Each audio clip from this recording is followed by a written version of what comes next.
All right, welcome back.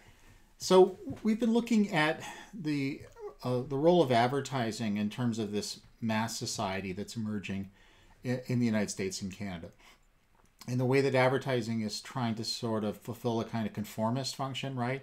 Getting people to adapt to these changing social conditions that they're in, and getting them to think about themselves in terms of the American dream and aspirational sense of themselves. What I want to talk about is the kind of emerging opposition or resistance to that. And it starts first amongst some artists and scholars, and then it will sort of bubble up and get bigger and bigger, and then it just comes full blown in terms of the opposition in the 60s, in terms of the creative revolution that we'll talk about next week. All right. So as what you had starting in mostly in the 1930s, is an emerging kind of critique of mass society.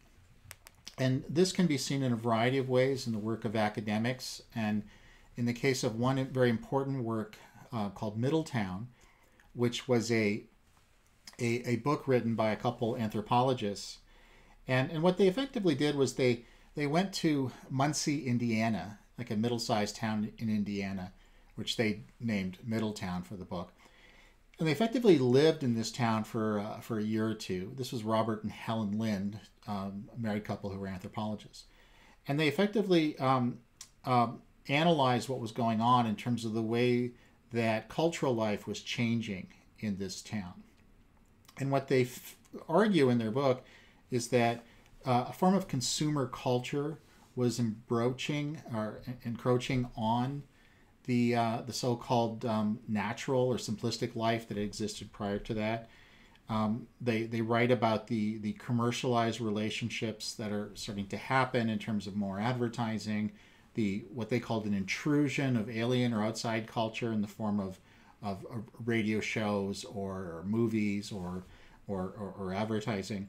And what they said was basically that these consumer values that were taking shape were eroding more important values centered on community, values centered on fellowship or social cohesion. And so their book is kind of illustrating a malaise of mass culture and mass society that seems to be taking shape in Middle America. So other critics would come along during the 30s and 40s. People like literary social critics like Sinclair Lewis or Jack Kerouac. Jack Kerouac, of course, being a very important novelist at this time. One of these, and these critics were sort of being, critical of the effect of mass culture on working class communities, the effect of, radio programming, the effect of consumer values through advertising and the like. One example of this is a writer, and like many writers, he had to have another job to keep him going while he was barely making money as a writer. So Alfred Bingham worked as a magazine salesman during the 20s and 30s, and he would later write about his experience going door to door selling magazines. And he would say that every house interior in Oklahoma City was exactly like every house interior in Pittsburgh, a cheap imitation of the furnishings depicted in the garish advertisements of the magazines that I sold. So here he's emphasizing this theme of homogeneity and sameness, blandness, that America was kind of just looking the same everywhere. And the kind of leveling aspect of that was producing this was consumer culture, largely seen through advertising in terms of propelling it. Another form of opposition to this, the emergence of a mass society, can be seen in the rise of Bohemias. And the best example of this would be Greenwich Village in New York City. These were spaces that developed where typically artists would first set up, and they were seen as kind of alternative spaces to the mainstream. Alternative spaces to sort of the mass society that was emerging around them. And they saw these spaces as a kind of bohemian revolt against the very cultural mainstream. And so in spaces like Greenwich Village and other types of bohemias, here you were sort of encouraged to transgress social norms, the social norms of that mainstream society. So there were more liberalized attitudes towards sex, more drug use, various types of ideas. An episode of Mad Men, in fact, one of the episodes that you'll watch in this course, takes up some of those ideas in terms of the role of Greenwich Village as a site of Bohemia in this sense. Now, this critique of mass society that's starting to emerge in the 30s, well, as I said, will later be taken up by advertising in the 1960s. It'll form the basis of the creative revolution of advertising that reinvents the advertising profession wholeheartedly during that decade and for the early part of the 1970s. All right. So a few more examples of these types of works as you get into the 1950s. The sociologist David Reisman wrote a very important book called The Lonely Crowd in 1950. And effectively, what he argued in the book was that there was a new form of kind of personality development that was taking shape, a new form of understanding how one's character gets determined. And what he argued was that in earlier contexts in the United States, you would have found that people tended to take their sense of direction, their sense of identity, their sense of who they were as a person or what their character was. They would have taken that from what he called inner-directed sources, and that would be from what your family was about. That would be the kind of, religious community you were a part of, these sorts of things, which he called inner-directed. What was replacing that were increasing outer-directed influences on how people came to identify themselves and how their personalities were shaped. So in this case, people were looking for cues around them, and they were looking for it from the people that they interacted with. Again, more likely to be the case in large cities. They were looking for movie stars to get a sense of what their personalities were like and to try and emulate those. They were looking at other types of celebrities. Essentially, they were just looking to fashion themselves in a world more, in a kind of mediated world, more a mass media. And that could also involve how they understand the good life through consumption, through advertising that would portray that. And another important example of this type of thinking, again, trying to critique mass society, saying there are problems with what is occurring in a conformist American society. Another example of that was William White's book called The Organization Man, which was published in 1956. And this is a book that, in some respects, was even taken up by business thinkers to understand some of the problems with conformity and homogeneity. And what White argued was that people were increasingly working in large institutions, working for large companies, as opposed to a generation or two before where you might have been more of an independent worker working on a farm or working in a small business or a small enterprise or something like that. So increasingly these people are being wrapped up in larger and larger forms of bureaucracy, whether that was a large corporation, whether that was the emerging welfare state, whether at the provincial level or the national level in Canada or the state level, national level in the U.S. There was a sense that out of this development was a kind of loss of individualism, right? A loss of the sense of entrepreneurialism, the kind of thinking independently. That seemed to be less and less a factor in terms of how people lived their lives. And what was a greater factor was the kind of what he called a kind of group-mindedness that was taking shape on the part of people. And he lamented this. And he said it was problematic for the welfare and future direction of the United States as a whole. So these Americans that were enmeshed in these kind of large institutions, and he even sort of saw suburbs as illustrating that as well. They had become sort of faceless cogs in a great machine. And underlining this was what he thought of as the problem of conformity, and even which came out of that was an intolerance for difference, right? The desire only to be around people like yourself. And what he often referred to it were people ending up becoming like bland, look-alike commuters in what were often called the gray flannel suits, right? These men who sort of put on these gray suits would get up in the morning and drive off to work or take a streetcar in their suits and work in a tall building, pushing paper, etc., and then come back home. And he lamented that sort of structure that was taking place in terms of the working lives of more and more people. Now, you might be familiar with this term. You should be, because I'm pretty sure it was discussed in your second year required theory class in MIT, the Frankfurt School. And the Frankfurt School developed a critique of mass culture and what they called the kind of culture industry. And this critique was starting to become more heard by these scholars like Theodore Adorno and Gary Marcuse, Marcuse and Adorno. And they essentially what they looked at. So these were initially people who'd lived in Nazi Germany in the 30s, and they came to the United States as refugees, and they then became kind of cultural theorists, academics working in universities, cultural theorists, and they were interested in looking at the way that mass culture was developing as an adjunct of corporate capitalism and industrial capitalism. And so what they saw was that the type of culture that people were increasingly taking up in their lives was really just a kind of an outgrowth of what big culture or the culture industry was giving them. And that was seen in the form of network radio shows or network TV shows, the kind of music they would have listened to in terms of top 40, kind of popular music, tabloid newspapers, Hollywood films, and these sorts of things.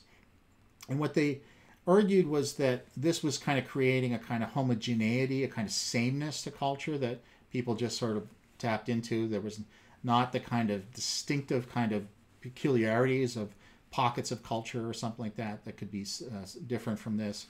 It was a kind of uniform standardization of culture that was coming about. And their thinking on this was that this homogeneity of needs and thought and behavior was something that was pre-programmed. It was actually a desired effect on the part of the culture industry. Because effectively what they were trying to do was promote a kind of ideological reproduction. And that is that they wanted to integrate people into this system of mass production, right? I mean, if you have people working in factories or working in a somewhat alienated sense, say for a large corporation, pushing paper, whatever the case may be, if you're working in a context in which you feel less individualized, less autonomous, having less control of your own work environment, and having to accept the control of the industrial workplace that you're part of, effectively, in order to have people kind of accept that and willingly kind of go along with that, a kind of cultural interaction should replicate that, should be similar to that, right? And so in that case, they saw culture as really the kind of flip side, this type of culture, this type of mass culture, as the flip side of the mass industrial society that was taking place in the context of people's working lives. Now, I want to look at one example of the kind of resistance to this, and it's going to kind of oddly take place in the context of Jack Daniels, and this is sort of a case study that we'll be looking at today, and then later we'll look more at the 1960s in terms of different types of advertising that would try and resist this mass society, offer another form of mass society critique. So just to give you a little bit of a backdrop, and this is also Jack Daniels is the brand that is talked about in the Douglas Holt reading for today. So he uses the brand to illustrate the concept of iconic branding, which we will all come to later in this lecture. So to give you some kind of historical context to whiskey and to Jack Daniels, as some of you might know, Jack Daniels initially started in Lynchburg, Tennessee in the 1800s, but the actual practice of producing whiskey in places like Tennessee and Kentucky were long-standing. The earliest Tennessee whiskey distillery dates to 1771, which actually at that time 1771 in Tennessee, it was a frontier, right? It wasn't very much a part of the sort of settled part of the American colonies at that time. Jack Daniel, who was the founder of Jack Daniels, the whiskey company, comes along a bit later. His company starts soon after in 1866, soon after the Civil War, and what he promoted. Before I get to that, I just want to say that the reason why whiskey distilleries were setting up, and more of them in Tennessee and Kentucky, was because there were particular things of value there for making good whiskey. The soil produced a certain kind of grain that worked well for making whiskey. There was hardwood, and the trees that were around there, fairly plentiful. You needed that for the barrel making. The water was good quality. The spring water, limestone water was fine for that, and it was sort of centrally located in terms of transportation links as you got into the early 1800s. So in fact, by 1810, there were about 14,000 distilleries in Kentucky and Tennessee. So lots and lots of these small little distilleries, right? And so later, Jack Daniel sets up this operation in the late 1860s, and he fashions himself as providing a particular high quality kind of whiskey, not necessarily because it costs more, but he sort of focused on the filtering aspects of that. So he had what was called sort of sugar maple charcoal filtering process. He uses a particular kind of spring water from caves, which he said actually made it more flavorful. And so this company is effectively a small regional brand in the late 1800s and early 1900s. Nobody would have really heard about it outside of that part of Tennessee. And then along comes along comes Prohibition. And that starts in 1919. Effectively, alcohol becomes illegal in the United States. And it means that if you're in the business of making whiskey, you're not really in that business anymore. And so the company effectively stops production for the duration of Prohibition from 1919 to 1933. So you get this sense then when Prohibition ends in 1933, many of these small whiskey companies don't restart, but Jack Daniel's does. It starts up again, and only one of two initially in the 1930s. Now, the 1930s was the Depression, so the sales weren't really great then. And then comes World War II during the early 1940s, and a lot of whiskey producers had to sort of repurpose their factories, their production facilities to make industrial alcohol for the war effort. So they weren't necessarily producing much whiskey. And so there weren't a lot of sales during that time. So after the war, you don't really see a whole lot of advertising as well from this company in 1945. It's mostly kind of word of mouth with a little bit of advertising. And then what starts to happen, a couple things. One is you start to see some news stories talking about Jack Daniels. And these are in publications like Fortune magazine and True, another kind of popular tabloid. And basically these news stories sort of talk about, it's interesting, there are these sort of soldiers and military bases around Tennessee that their drink of choice seems to be Jack Daniels.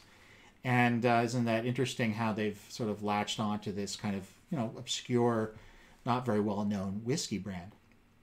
But others were starting to take up Jack Daniels at this time too. And so-called celebrity drinkers, sort of famous writers and actors, people like William Faulkner, a kind of famous novelist, and Humphrey Bogart, Frank Sinatra. There you can see him at the bottom there pouring some Jack Daniels at a function that he's at. And then John Huston, who was a very famous director in the late 40s and early 1950s. In fact, he's a famous director for movies like the Maltese Falcon with Humphrey Bogart, but he also directed westerns. Probably the best known would be the Treasure of the Sierra Madre. And he was John Huston, whose image is up there on the top. He was a man, he would be sort of seen in public drinking Jack Daniels, like Sinatra there on the bottom, and occasionally photographed and that sort of thing. Huston was kind of an embodiment of old school masculinity, as was Frank Sinatra. So Huston was something of a womanizer, as was Frank Sinatra, actually. But Huston was very much, he identified with the Western frontier. And in part, that was because he made Westerns, right? He was a director of some very important Westerns at this time.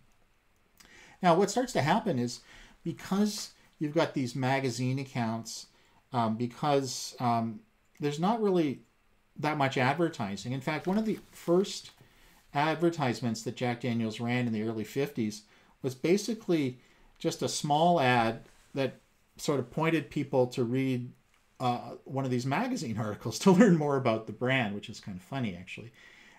So not really investing much in advertising in the late 40s and early 50s. But its sales start to rise because there's a kind of buzz around this brand, in part because of the people that are seen taking it up and drinking it in public. The sales rise, but the production can't meet or keep up with it, so effectively it outstrips supply, and there's actually a shortage of Jack Daniels in certain places. Now, in 1955, the company actually starts to think about marketing and think about advertising. It gets its first marketing director in 1955. It gets a kind of an advertising manager as well this time. And effectively, they run some fairly simple ads at this time. They're mostly black and white kind of shots or photos of either the work setting. You can see the bottom one there is a picture of a Jack Daniels employee sort of making the charcoal for the kind of filtering that would happen later, burning some wood. And, other shots of the one at the top there just shows this kind of old setting of a pot-bellied stove and an old desk and the rest. And the emphasis here is both focusing on the kind of production site, some of the workers who are producing the product. It's not showing fancy kind of people wearing tuxedos and drinking whiskey, which is often what you would see with other types of whiskey ads during this period. It focuses on this production side, on the actual distillery in Lynchburg, Tennessee. And the overwhelming kind of themes would sort of be things like heritage and tradition, and then the kind of high quality aspects of the product, right? So it's fairly straightforward advertising. It's interesting that they focus on the production side and not necessarily on the consumption side in terms of what they represent in advertising, but fairly straightforward ads. But what you start to see happening in the late 50s, 60s, and then even into the 70s are just more and more of these sort of rebel, iconoclastic type of people seen with the product, drinking it. So here you get a couple of examples.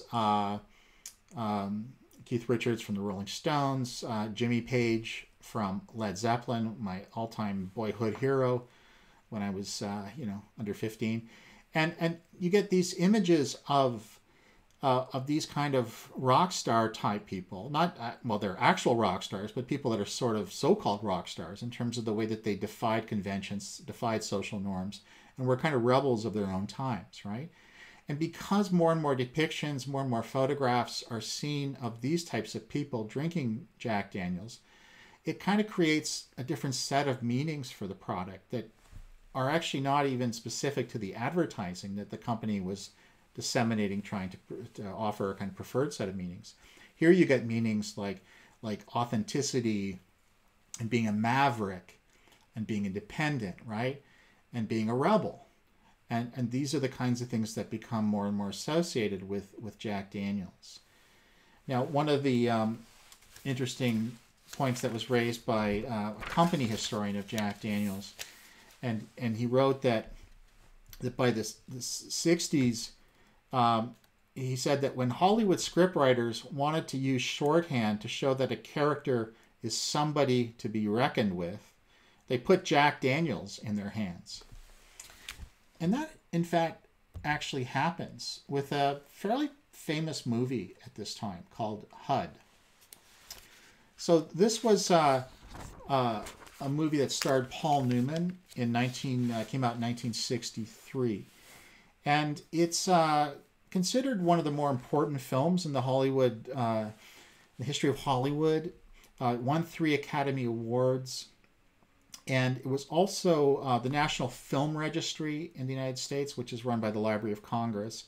And it sort of has a process for preserving certain films that it argues have a kind of cultural or historical or aesthetic significance. And so HUD, a couple years ago, was formally brought into that repository by the National Film Registry. So this is an interesting movie. It's a movie about effectively the plot is this. HUD is the son of a rancher, and they have a cattle ranch in the 1950s. I believe it's Texas. And the father is a very principled man.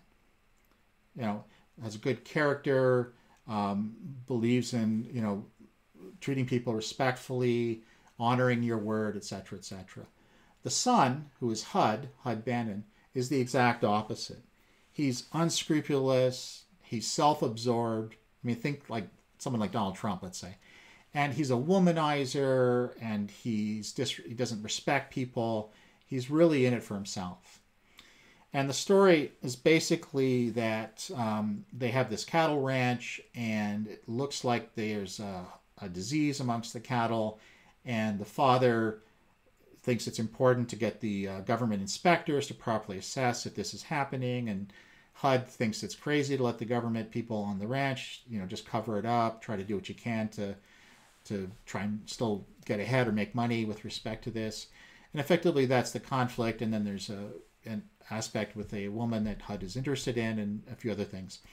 But essentially, the focus is on Hud Bannon and the kind of character he is, and why he is something of a despicable character, and to what extent can he sort of salvage himself. And the way that to understand him, though, is to think of him as what some have called a kind of frontier Luddite, somebody who sort of believes in those values of rugged individualism, of being anti-government, somebody who believes that a man is only as good as how tough he is and how conniving he could be to get his way. Throughout the movie, HUD drinks Jack Daniels. And the effect of the movie was to kind of create more buzz for this brand, even though Hud Bannon he's not a hero, he's an anti-hero. He's not someone you really want to emulate or to sort of identify with. But he is a powerful figure. And because he drinks Jack Daniels, and because he embodies certain kinds of mythical aspects of the frontier and the Wild West, and we'll get to that in a second, the brand, again, starts to take on these meanings and associations about being a kind of rebel brand, about being an iconoclastic brand with figures like HUD. So you can watch the clip here, and it's a short clip where you can it's a barroom sort of fight, and it gives you a sense of what HUD is like as a character. He is a bit like Trump in the sense that he is kind of entertaining, and he's smart alecky, and he can be funny and joke around and stuff like that. But he's also, at his core, somewhat despicable. All right, so let's focus more on the theory that Holt presents in the article as to how a brand like Jack Daniels embodies the concept of the theory of iconic branding, or being an iconic brand.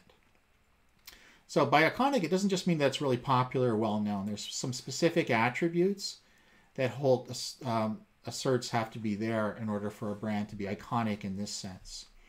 So the first point he raises is that the cultural power of a brand comes from its ties to an identity myth.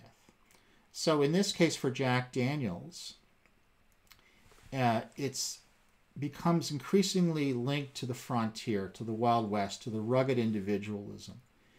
So in that sense, the brand is parasitic, right? It comes second.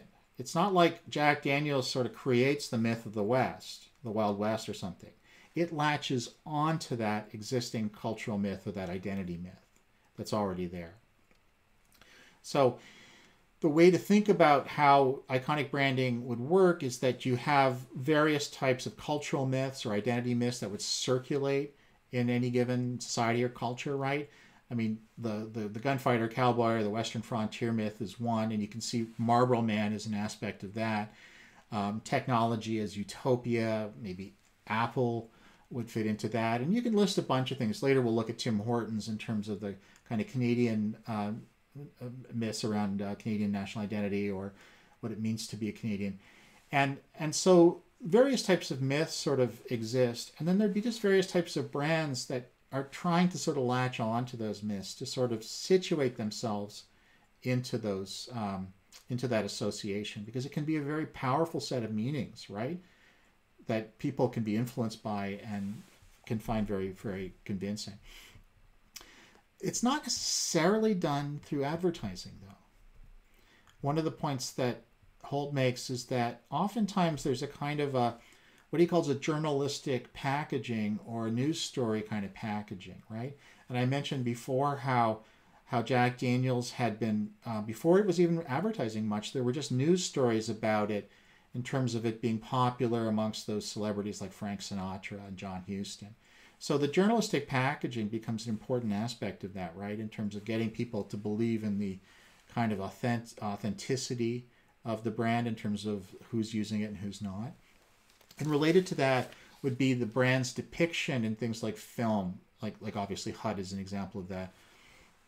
And other types of media, like today, like music videos might constitute that, although probably no one really watches them anyway anymore. But one aspect of media in that sense, right? So these kinds of these myth markets that exist are there for brands to try and see how they can become part of that. In some cases, that happens more organically in terms of certain types of people taking up a brand that's not necessarily determined by the advertising. And related to that is the way that news accounts of that, press coverage, film depictions can reinforce that sort of thinking. So iconic brands are iconic in status, and that means that they really they're powerful, they're popular, they're well known, but they have to be linked to some other type of a powerful cultural or identity myth. Okay? And the other thing that they do is they sort of translate that identity myth, that cultural myth, into commodity form, right? So then you can then experience that myth on maybe a daily basis, depending on what the product is, right? So if it's cigarettes, like Marlboro, 20, 25 times a day, you smoke a cigarette and you're smoking a Marlboro, you can connect with that cultural myth, the rugged individual, the cowboy, the frontier. You can connect with that on a regular basis, up to 20, 25 times a day. When you think of other products that are similar, let's say a cell phone, for example, I mean, how many times a day do you connect with your cell phone, right? So the ones that where you engage with them more often on a daily basis, I think are more likely to lend themselves to this type of branding. Later we'll talk about Tim Hortons, and for many people it's a regular part of their day, right? Having a Tim Hortons coffee is a routine kind of feature of how they live their lives. Status competition, and so in some ways Jack Daniel's becomes a brand, a commodity that you can consume to set yourself apart from others, right? To set yourself apart from the organization man. You can be a Jack Daniel's drinker and effectively show that you're a rugged individualist, that you're your own man in that sense. And then the other thing that Holt talks about is that oftentimes an early on a kind of subcultural group might take up the brand before it becomes popular in a kind of increasing mainstream sense.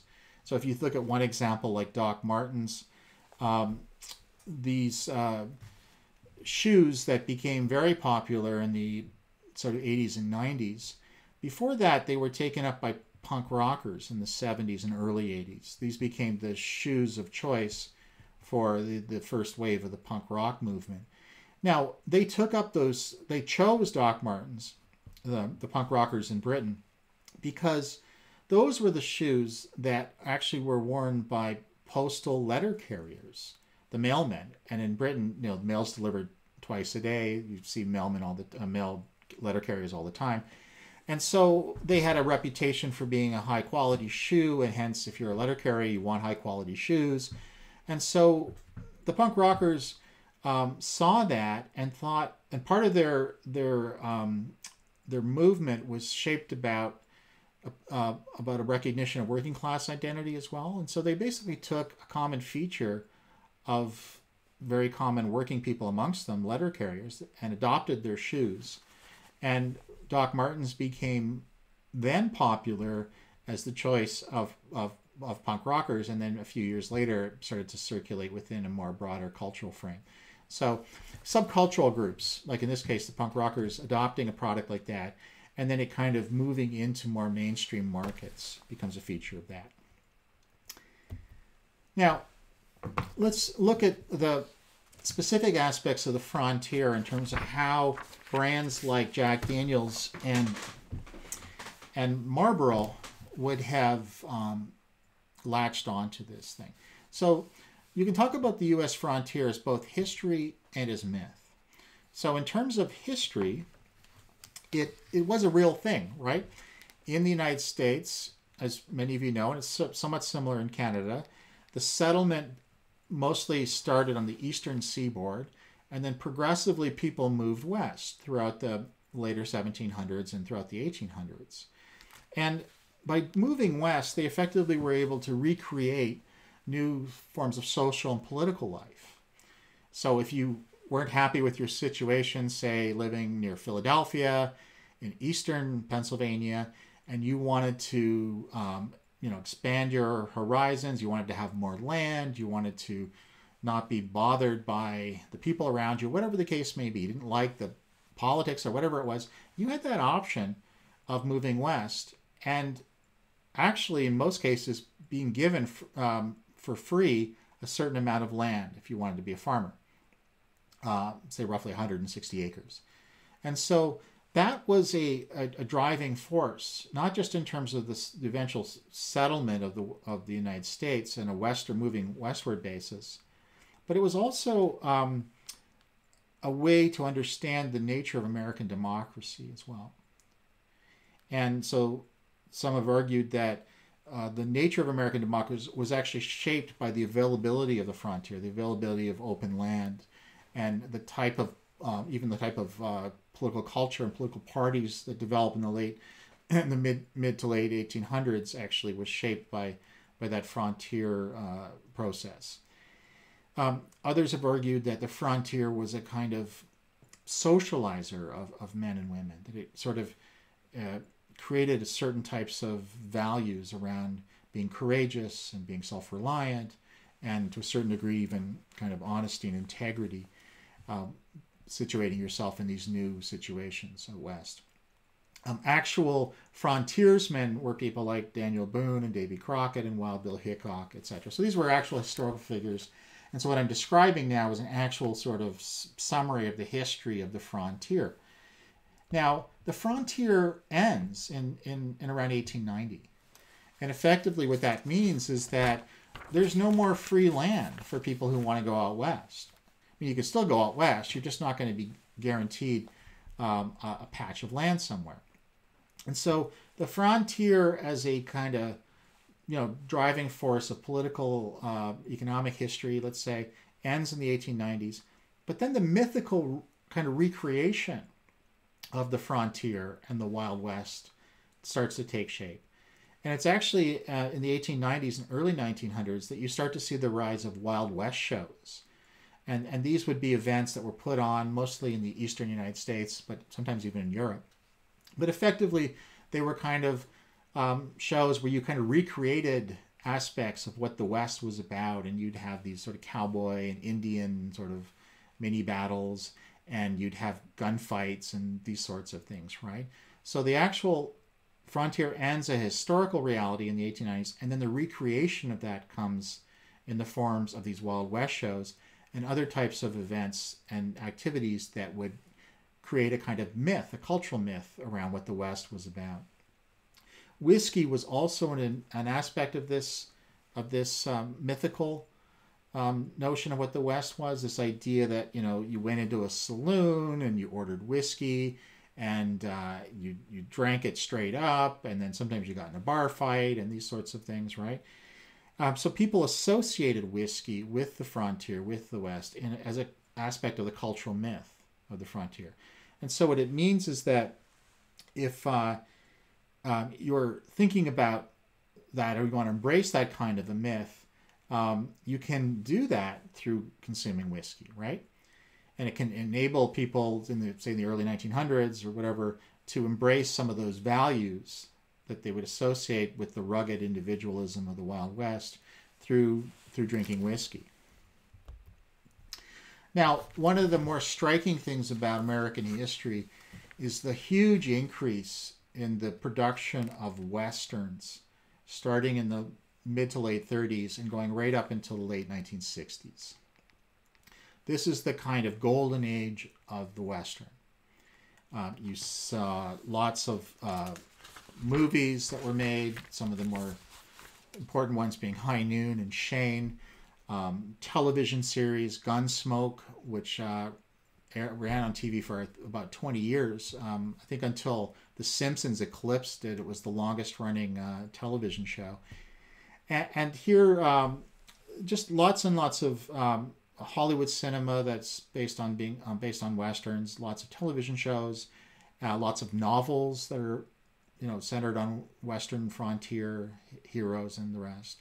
You see the emergence of the gunfighter as both a hero and a villain, somebody who has a kind of personal honor code, which is sort of hewn from living in a lawless environment and sometimes very dangerous places. And they were meant to uphold certain American values of rugged individualism, of integrity, of self-reliance, and the like. So why did it become such a big deal, especially in the 40s and 50s? One of the arguments for that is you look at how people's lives are changing in the 40s and 50s, and what does the Western represent to them. So if you think of what we've been talking about, in the 40s and 50s, you're more likely to be living in cities, you're more likely to work in large factories, you're more likely to work in large corporations and large buildings, you're more likely involved in bureaucratic aspects of society, etc. It's this transition from a form of small-scale workplaces, entrepreneurial work or capitalism, to transition towards large-scale corporate capitalism, and the resultant creations that as we talked about, of this sort of a mass society, the so-called organization man. This, as we've been talking about, created concerns on the part of certain critics of mass society. Some even put it in a Cold War context and there were fears of the kind of collectivism, almost like Soviet collectivism of people, the sameness, the homogeneity, we're lacking individualism, etc., etc. And so the argument is that Westerns were a response to that, and that people that might have wanted to reclaim some part of themselves that they felt they were losing, whether they wanted to reclaim a sense of their individualism, their sense of rugged individualism, even their kind of masculinity that's linked to that in the part of man, that they could tap into that they could shore it up, that they could kind of bring an aspect of that into their lives through the embrace of the Western, by watching those movies or those TV shows. And so the popularity of the Western, in part or in large part, is due to how the circumstances in which people were increasingly living were almost the exact opposite of what a Western was about, right? And that they felt that they wanted to reclaim some aspect of that. So just to reiterate a few points here, iconic brands like Jack Daniel's, they're parasitically tapping into existing identity myths, in this case like the myth of the frontier. They're rooted in social or political change or context, right? So what I've just said in terms of those changes in the 40s and 50s, in terms of how people's lives were lived and how they kind of want to retreat away from that and latch on to something that gives them a life, a sense of who they are in terms of individualism, or and a lack of homogeneity or whatever. Arguably, this is a kind of conservative function that these brands perform.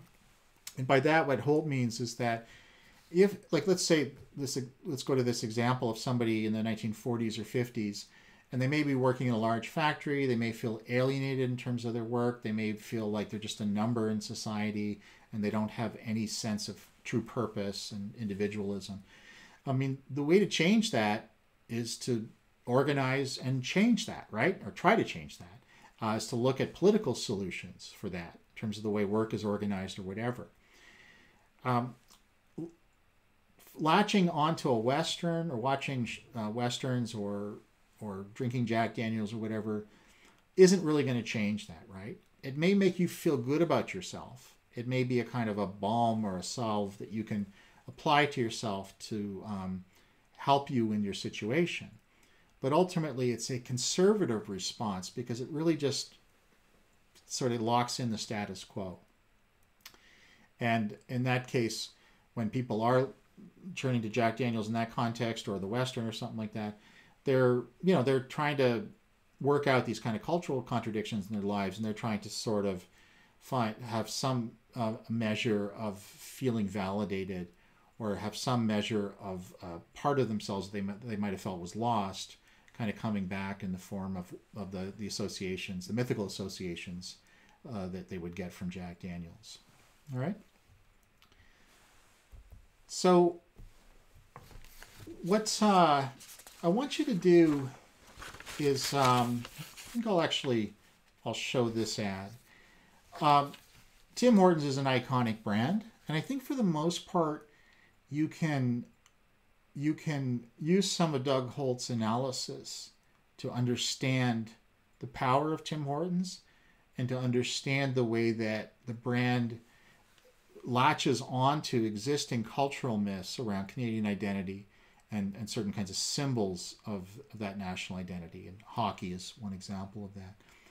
So I'm going to show you this ad, and I think what we'll do is we'll talk about it in the tutorial for sure on Tuesday, okay? Because I think there's a lot of interesting things that go on in this ad. It's a really good ad. It's well produced. It's thoughtful.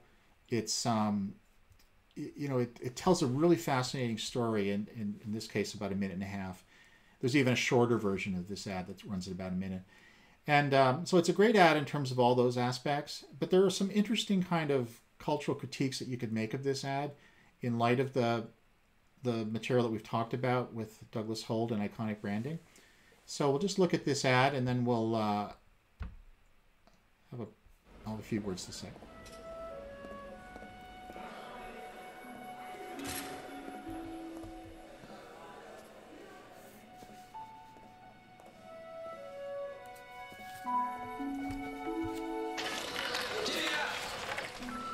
You must study hard, not just hockey all the time. Maybe Bobby. Hi, Charlie.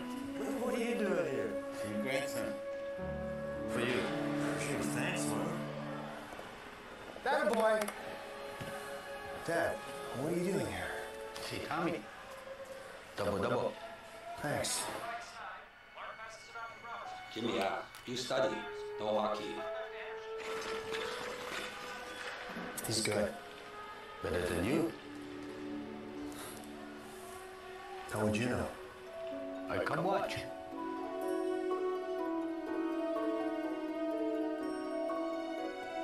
Okay. What team did I play for? You're the right way.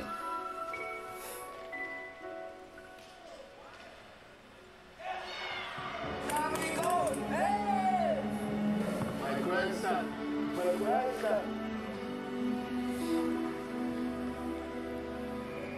Thanks for coming down. Give me my picture back.